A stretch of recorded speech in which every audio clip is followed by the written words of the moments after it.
प्रिय विद्यार्थियों, अपन पढ़ रहे हैं मोलिकुलर ऑर्बिटल थ्योरी और उस मोलिकुलर ऑर्बिटल थ्योरी के अंदर अपन पहुंच गए हैं LCAO गुणांकों का निर्धारण, डिटर्मिनेशन ऑफ LCAO कोफिशिएंट्स। ये LCAO क्या है? वैसे तो आपको याद होगा, नहीं याद है तो मैं दोबारा से आपको रिकॉल करवा रहा हूँ। पहले बताया था मैंने आपको, linear combination of atomic orbitals. इसका पहला अल्फ़ाबेट उठा लो, लीनियर का L, कॉम्बिनेशन का C, एटॉमिक का A और ऑर्बिटल का O। तो इन सब से क्या बन जाएगा बेटा? ये LCAO। और इसको हिंदी में कहते हैं कक्षकों के रेखीय संयोग, कक्षकों का रेखीय संयोग, यानी जितने भी अपने ऑर्बिटल्स हैं ना, उनका linear combination of atomic orbitals. इसके कुछ रूल्स हैं, हमेशा उन रूल्स को याद रख के आप आगे चलोगे तो आपको कोई दिक्कत नहीं आएगी।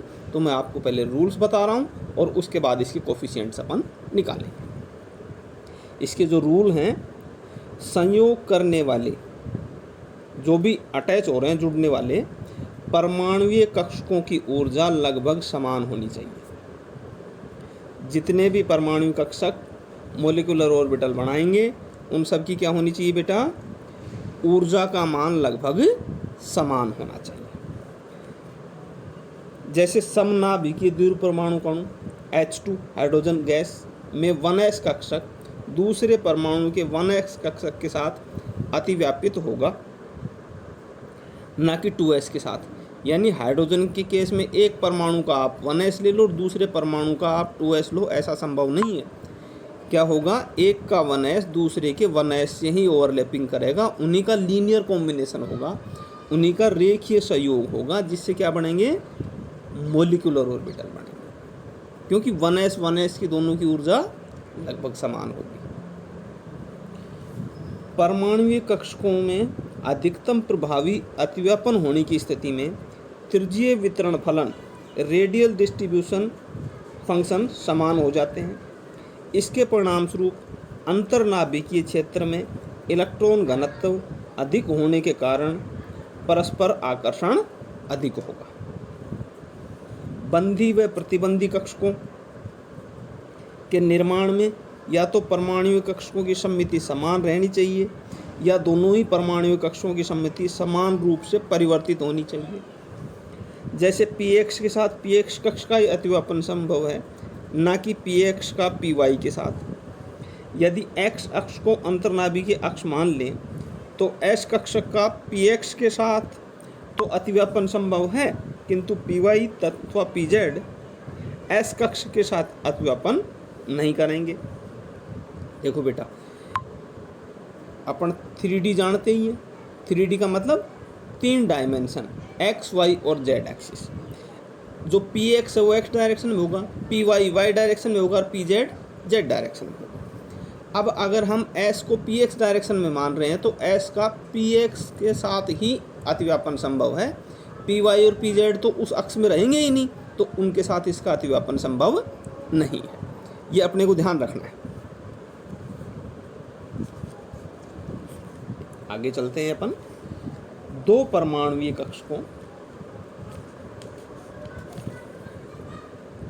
के S कक्षक अतिव्यापन करते हैं, जैसे हाइड्रोजन परमाणु, तो इन परमाणुीय कक्षकों के दो प्रकार के संयोजन की संभावना बनती है। यानी दो 1s जुड़े, एक S हाइड्रोजन का और दूसरा दूसरे हाइड्रोजन का, तो उनकी संभावना क्या क्या है ऐड होने की बेटा?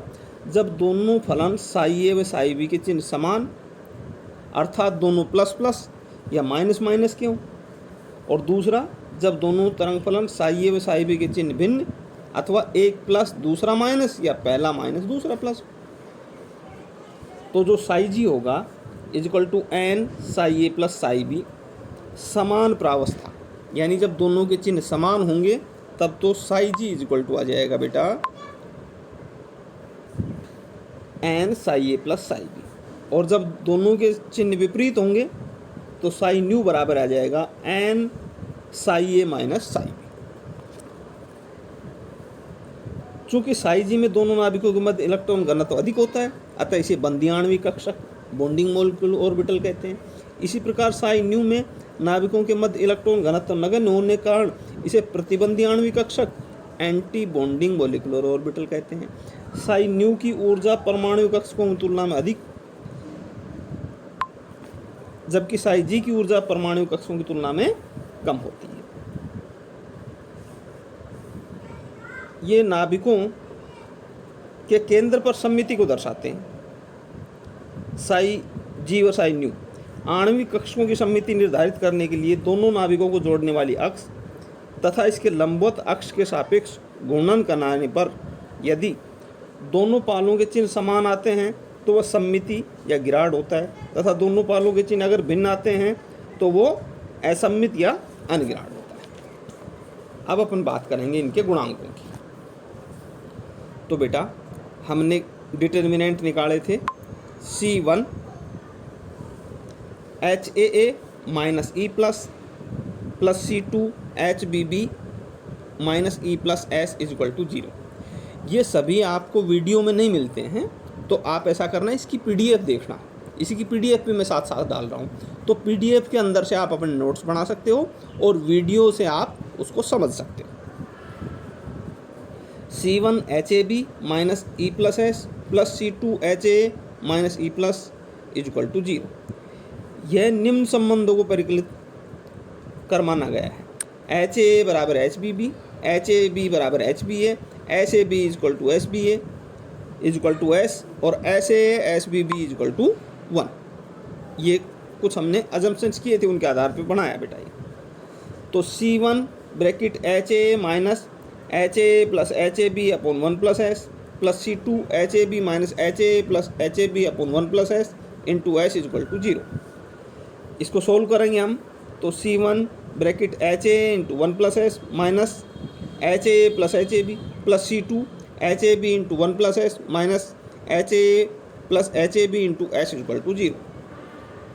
C1 HAA plus HAAS minus HAA minus HAB plus C2 HAB plus HABS minus HAS minus HABS। C1 HAS minus HAB plus C2 HAB minus HAS is equal to 0। इसको हम वो करेंगे तो C1 is equal to C2 आ जाएगा। आगे इसको solve करेंगे। ये नॉर्मलाइजेशन की स्थिति में, तो psi square M D two is equal to integration C1 psi square plus C2 psi B square का whole square D two is equal to 1। ये डी टू क्या है बेटा, पहले भी बताई थी मैंने आपको। डी टू है dx into D Y into D Z. अगर हम सिर्फ एक्सिस के अकॉर्डिंग या एक v में इंटीग्रेशन करते हैं तो dx लिखेंगे, y के सापेक्ष करेंगे तो इंटीग्रेशन dy लिखेंगे, z के सापेक्ष करेंगे तो इंटीग्रेशन dz लिखेंगे, और अगर हम 3D में कर रहे हैं तो integration dx into D Y into D Z. तो तीनों को मिला के हम लिख देते हैं d2। तो C1 square psi square A d2 plus C2 square psi B square d2 plus 2C1 C2 psi A psi B d2 is equal to 1। यानी C1 square plus C2 square plus 2C1 C2 S is equal to 1 और 2C1 square plus 2C1 square S is equal to 1। इसको solve करेंगे बेटा अपन, तो solve करने पर अपनी C1 की वैल्यू आएगी 1/√2 इंटू 1 प्लस S, और इसी प्रकार C2 की वैल्यू आ जाएगी बेटा अपनी 1/√2 into 1 plus S। H2 plus के जो प्रसामान्यित नॉर्मलाइज आणविक कक्षक जिसकी ऊर्जा E प्लस के बराबर हो के लिए psi plus is equal to आ जाएगा 1/√2 into 1 plus S psi A plus psi B.